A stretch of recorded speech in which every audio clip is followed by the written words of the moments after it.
사도행전 21장 1절에서 26절까지의 말씀을 가지고 오직 주 예수의 이름을 위해 제목으로 말씀을 나누겠습니다. 바울의 인생을 살펴보면 오직 예수님의 이름을 위해 살아간 것을 봅니다. 고난을 선택하고 희생을 두려워하지 않았으며 죽음도 그렇게 되어 놓았습니다. 오늘 본문을 보면 바울은 자신의 삶의 목적을 이렇게 말합니다. 사도행전 21장 13절 말씀 함께 읽겠습니다. 그러자 바울이 대답했습니다. 왜 여러분은 울면서 내 마음을 아프게 합니까? 나는 주 예수의 이름을 위해 예루살렘에서 붙잡힐 것은 물론 죽을 각오도 돼 있습니다. 바울은 인생의 목적을 이렇게 말합니다. 나의 인생의 목적은 주 예수의 이름을 위해서 살아가고 있습니다. 어떻게 하면 우리도 이렇게 바울과 같이 이런 목적을 가지고 살아갈 수 있을까? 오늘 말씀을 통해 하나님의 음성을 우리가 듣기를 원합니다. 말씀을 통해 주시는 첫 번째, 오직 주 예수의 이름을 위해 고난을 감당하라. 바울은 에베소 성도들과 눈물로 기도하고 작별합니다. 그리고 여러 지역을 지나 오늘 두로에 도착했습니다. 바울은 두로에서 일주일 머물면서요, 이곳에서 제자들을 만나게 되는데요. 서로 교제를 나누던 가운데 성령의 감동을 받은 이들은 이 바울의 사역 지역에 대해서 말을 합니다. 제자들은 성령의 감동을 받았고 이 바울에게 이렇게 전합니다. 예루살렘으로 올라가지 말라. 예루살렘으로 향하면 고난이 기다리고 있다라는 것입니다. 그러기에 바울에게 이 성령께서 주신 음성을 전합니다. 함께한 날들이 지나가고 바울과 작별의 시간이 찾아왔습니다. 이 작별의 모습을 성경은 어떻게 기록하고 있는가? 사도행전 21장 5절에서 6절인데요. 우리 같이 한번 읽겠습니다. 그러나 날이 다 지나자 우리는 두로를 떠나 항해 길에 올랐습니다. 모든 제자들과 그 아내들과 자녀들이 도시 밖까지 따라 나와 우리를 전송해 주었습니다. 우리는 그곳 바닷가에서 무릎을 꿇고 기도했습니다. 서로 작별 인사를 나눈 뒤 우리는 배에 올랐고 그들은 집으로 돌아갔습니다. 일주일 동안 함께 했지만 그 날수가 그렇게 중요한 것은 아니었던 것 같습니다. 이들이 바울을 얼마나 사랑했는지 이 말씀에서 우리는 볼 수 있습니다. 헤어지기 싫은 모습을 이렇게 기록했는데요. 모든 제자들의 아내와 자녀들이 나와서 이 바울을 환송합니다. 말씀을 보면 장소가 바닷가였는데 이곳에서 무릎을 꿇고 이들이 기도하였다라고 말씀하고 계십니다. 사도행전을 우리가 계속해서 나누면서 이 만남과 헤어짐을 보게 되는데요. 이 헤어짐의 장면에서 어떻게 헤어져야 하는지 특별한 이 만남의 특징을 보게 하십니다. 이 환송의 장면에서 지난주와 마찬가지로 서로를 위하여서 전심으로 중보하며 그렇게 무릎을 꿇고 서로를 위하여 기도해 줍니다. 성도들의 만남의 관계는 떠나도 잊을 수 없는 관계이구나라는 것을 깨닫습니다. 예수님 안에 가지게 되는 만남은 이런 만남이구나라는 것을 봅니다. 복음의 발걸음을 걸어가는 바울을 온 가족이 환송하면서 이들을 축복하고 있습니다. 저희 홍콩 온누리교회 우리 모든 성도님들의 만남과 헤어짐이 이런 모습이 되기를 간절히 소망합니다. 우리가 헤어질 때 서로를 정말 안타까워하고 또 서로를 위해 기도하며 무릎을 꿇고 서로를 위해 중보할 수 있는 우리의 만남이 되기를 또 우리의 모습이 되기를 간절히 소망합니다. 이제 바울이 두로를 떠나서 돌레마이로 이동합니다. 그곳에서 형제들을 만납니다. 하룻밤을 지내게 되는데요. 그리고 다음날 가이사랴로 이동합니다. 이곳에서는 또 누구를 만나는가? 사도행전 21장 7절에서 8절까지의 말씀 함께 읽겠습니다. 우리는 두로에서부터 여행을 계속하다 돌레마이에 도착해 형제들에게 인사하고 그들과 함께 하루를 지냈습니다. 이튿날 길을 떠난 우리는 가이사랴에 이르러 7사람 가운데 하나인 전도자 빌립의 집에 머물렀습니다. 아멘. 바울은 초대교회 7지사 중에 한 사람이었던 전도자 빌립을 이곳에서 만납니다. 바울과 빌립은 20년 전에 그렇게 만나 오래된 사이였습니다. 사도행전 8장의 말씀을 보면 당시 바울의 모습이 기록이 되는데요. 바울은 예수 믿는 사람들을 그렇게 잡아서 옥에 가두던 사람이었습니다. 당시 스데반의 순교 사건이 있었고 예루살렘 교회가 온 지역으로 흩어지는 사건을 봅니다. 이곳 가운데 빌립도 흩어지게 되었는데요. 빌립은 사마리아 지역으로 그렇게 나아가 복음을 전합니다.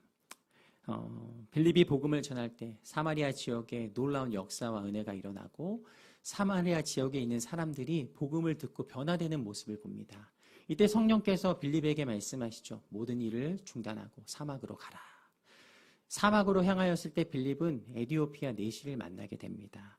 에디오피아 내시에게 이사야서를 그렇게 함께 나누며 복음을 전하게 되었고 이곳에서 그렇게 세례를 줍니다. 오랜 시간이 지났고 성령께서 오늘 빌립과 바울이 다시 만나게 하신 것입니다.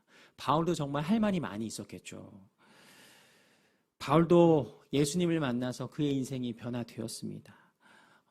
사울이었던 그가 바울이 되었고 1, 2, 3차 전도 여행을 마치며 많은 간증들이 그의 삶 가운데도 차고 넘쳤습니다.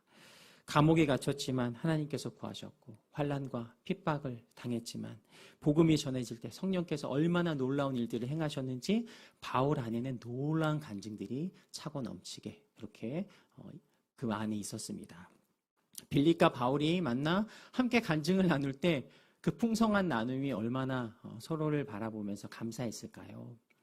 서로 할 말이 정말 많았을 것입니다. 성령께서 행하신 일들을 나누는 것은 정말 시간 가는 줄 모르고 나누게 됩니다.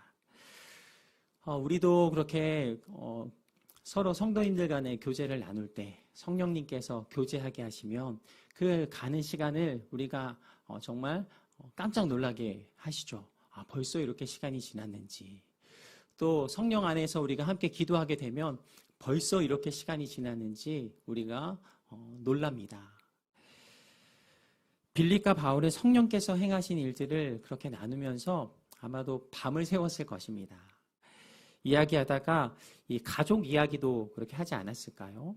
빌립의 가족에 관한 말씀이 나오는데요. 사도행전 21장 9절 말씀 함께 읽겠습니다.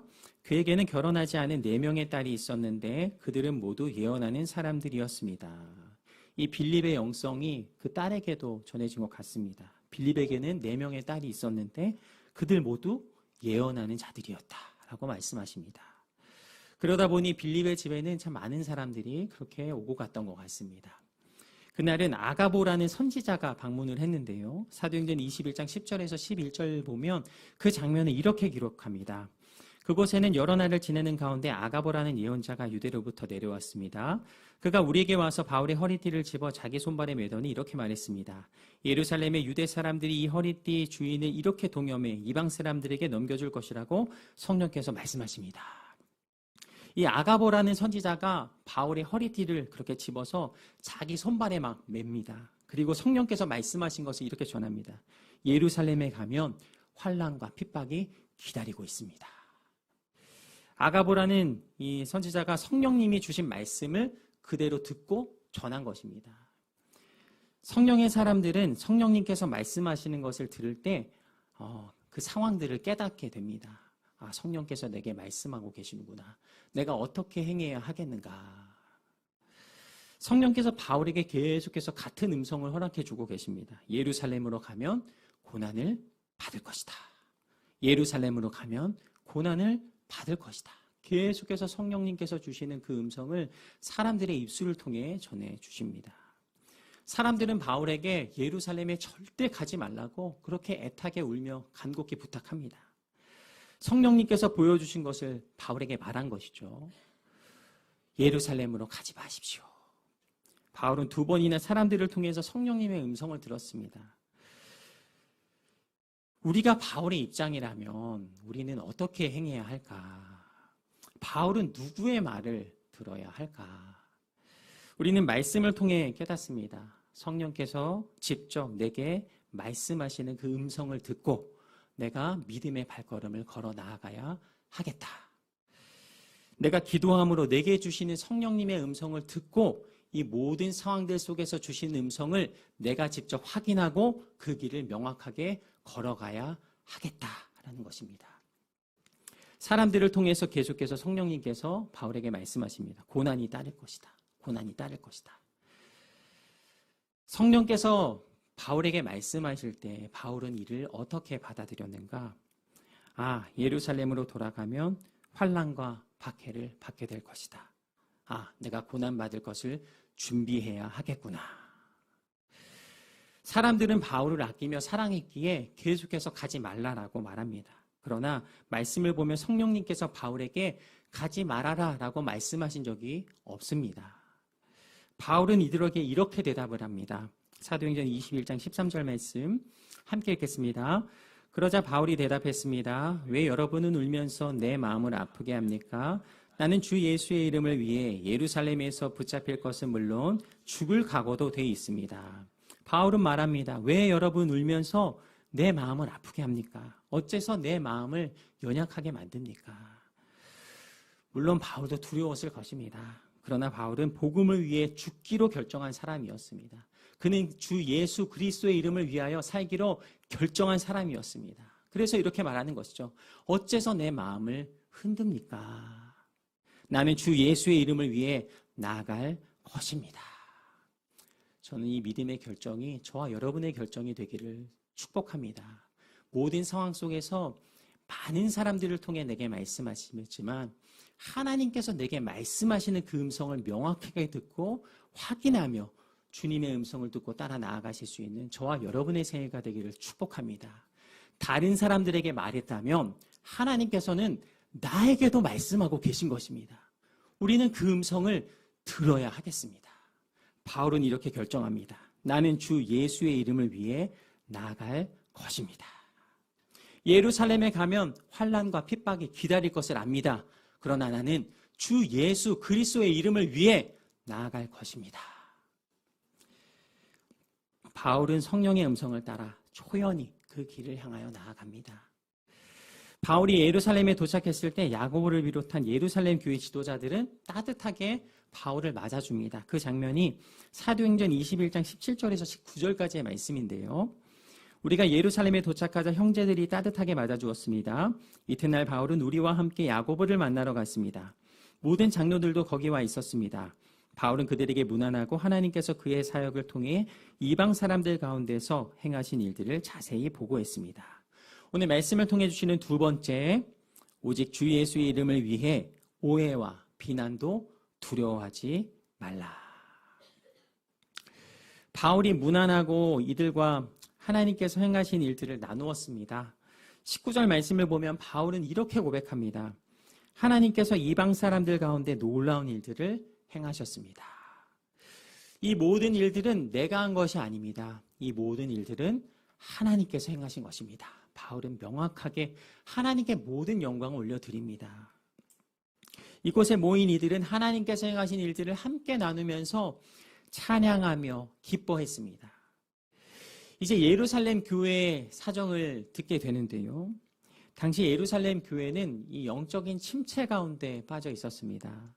그리고 그들 안에는 많은 갈등이 있었음을 보게 됩니다. 그 가운데 바울이 풀어야 할 문제를 이렇게 말하는데요. 사도행전 21장 20절에서 22절까지의 말씀 우리 같이 읽겠습니다.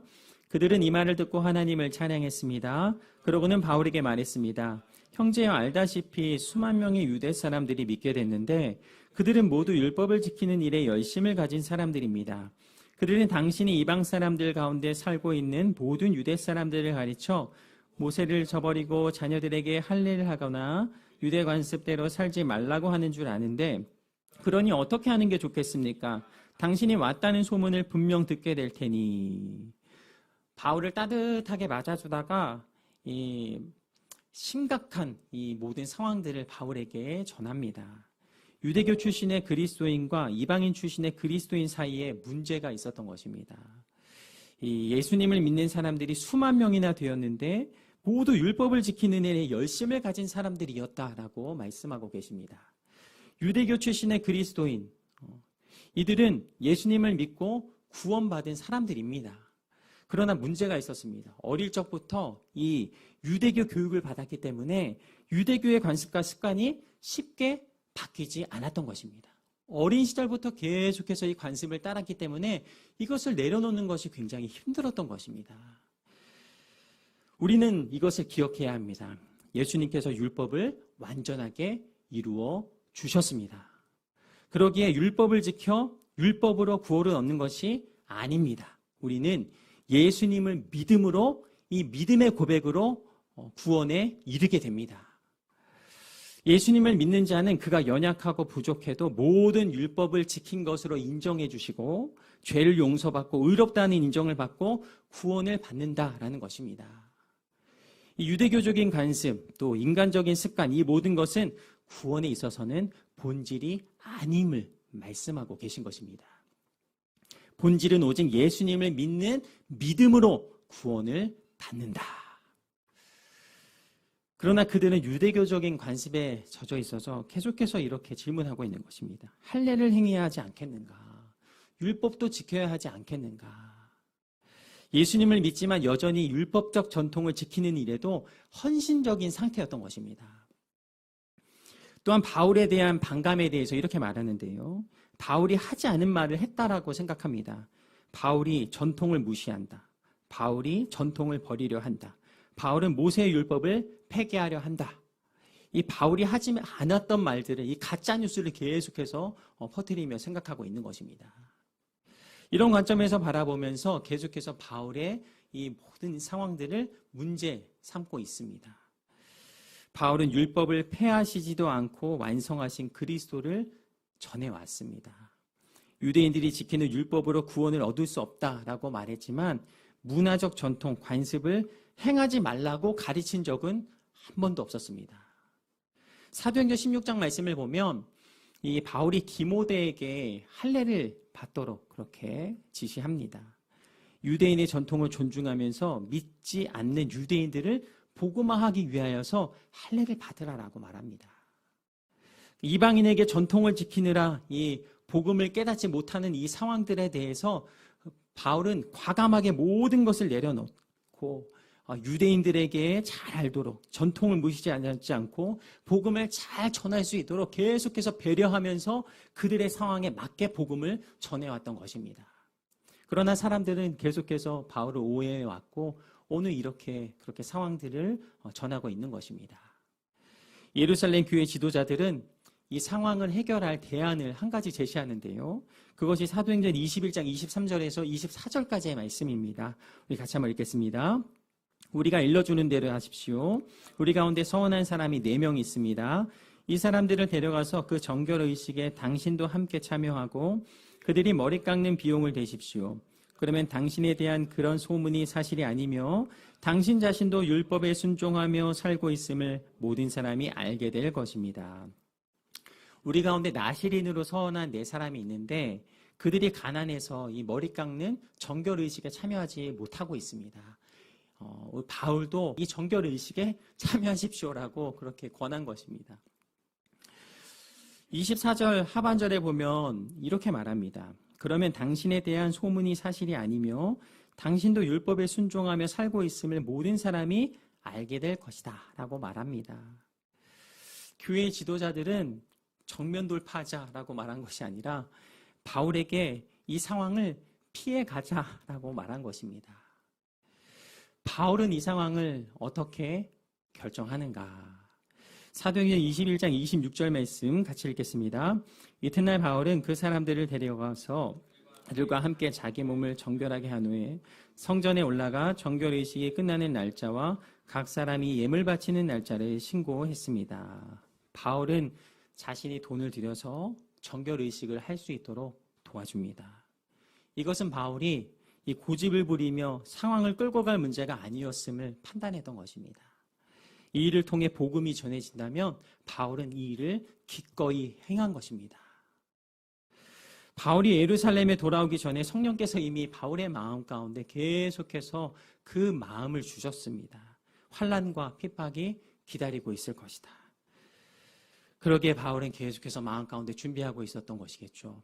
모든 상황 가운데 한 영혼이 주님께 돌아오는 일들이라면 내가 기꺼이 행하리라. 한 영혼이 복음을 깨닫고 들을 수 있도록 바울에게 하나님께서는 계속해서 마음을 주셨고 지혜를 주시며 그 마음 가운데 결단하게 하신 것입니다.